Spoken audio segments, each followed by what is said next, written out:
हे बघा फ्रेंड्स, हा मक्याचा पोह्याचा चिवडा आहे। आपण नेहमी पोह्याचा कुरमुऱ्याचा चिवडा करतो, तर मक्याचा पोह्याचा चिवडा खायला खूप टेस्टी लागतो, खूप छान लागतो आणि एकदम कुरकुरीत आहे। हे बघा खायला एकदम छान लागतो। आणि हा आपण जर भरपूर करून ठेवला, तुम्हाला नाश्त्याला लागत असेल तर करून ठेवला तर हा 15 ते 20 दिवस आरामात टिकतो हा चिवडा। आणि बाहेरच्या चिवड्यापेक्षा आपण घरी बनवला आणि हेल्दी आणि छान चिवडा आहे। तुम्ही नक्की ट्राय करून बघा। तर आता आपण रेसिपीला सुरुवात करूया की हा चिवडा आपण कसा बनवला।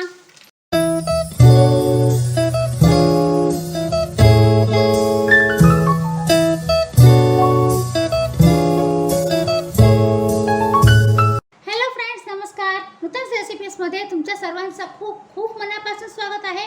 तर आज आपण आता दिवाळीची रेसिपी म्हणून दुसरा फराळ बनवणार आहोत, मक्याचा पोह्याचा चिवडा। आपण कुरमुऱ्याचा चिवडा बनवतो, ड्रायफ्रूट्सचा चिवडा बनवतो, साधे पोहे त्याचा पण चिवडा बनवतो, पण मक्याच्या पोह्याचा चिवडा पण खायला खूप छान लागतो।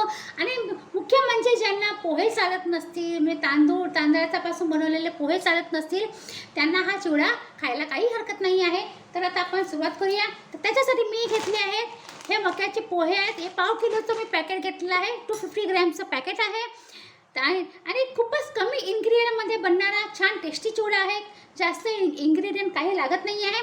हे शेंगदाणे घेतले आहे। शेंगदाणे तुम्हाला कमी आवडत असेल तर कमी घेऊ शकता। मी अर्धा बाउल फक्त घेतलेले आहेत।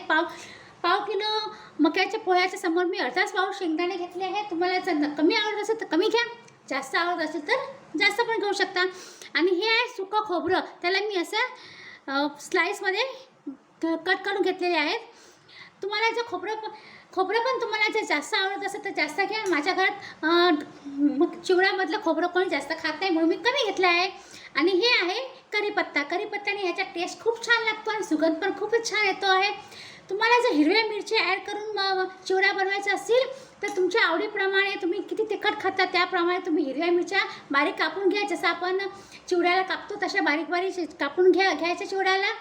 पण मी याच्यामध्ये लाल मिरची पावडर टाकणार आहे म्हणून मी हिरव्या मिरच्या नाही घेतल्या आहेत। तर आता आपण चिवडा तळायला घेऊया। मी गॅसवरती ऑलरेडी तेल तापत ठेवलेलं आहे, तर त्याच्यासाठी मी हे भांडे लागणार आहे चिवडा तळायसाठी। तर आता आपण चिवडा तळायला सुरुवात करूया। फ्रेंड्स, हे बघा तेल तापलेलं आहे।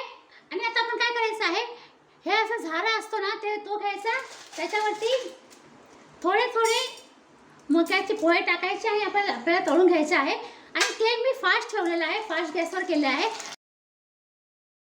हे बघा आपले तळून झालेले आहेत पोहे, पटापट तळून होतात, ह्याला काही वेळ लागत नाहीये आणि खायला पण छान लागतात। छान असं तेल निथळून घ्यायचं आहे आपल्याला। आणि मोठ्या भांड्यात मी ठेवते आहे।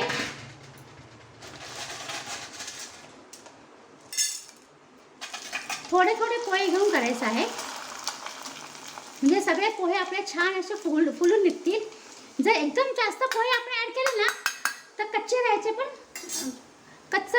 पोहे कच्चे पण राहू शकतात।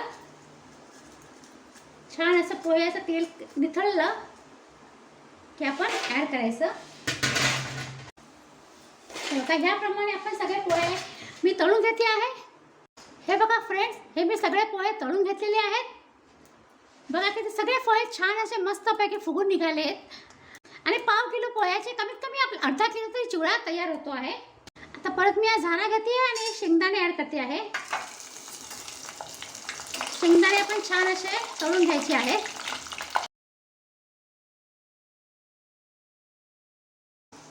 हे बघा सगळे शेंगदाणे छान असे तळून घेतले। तुम्हाला जर आणखी डार्क कलर पाहिजे असेल तर आणखी पण तुम्ही तळू शकता, पण आता हे शेंगदाणे आपले झालेले आहेत। हे बघा सगळे शेंगदाण्याचं सगळं तेल असं नीट स्ट्रेन करून घ्यायचं।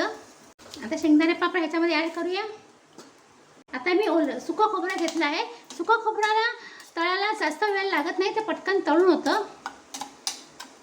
तुम्ही याच्यात जास्त पण सुकं खोबरं घेऊ शकता।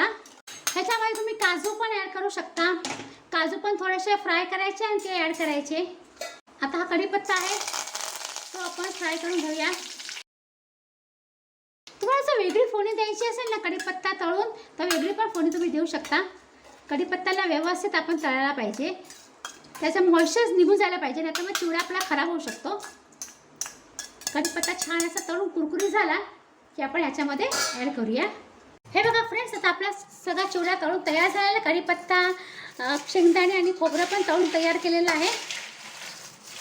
तुम्हाला जर ह्याच्यामध्ये शेंगदाणे आणि खोबरं जर कमी वाटत असेल तर तुम्ही ह्याच्यामध्ये आणखी शेंगदाणे आणि खोबरं तुम्ही तळून ॲड करू शकता.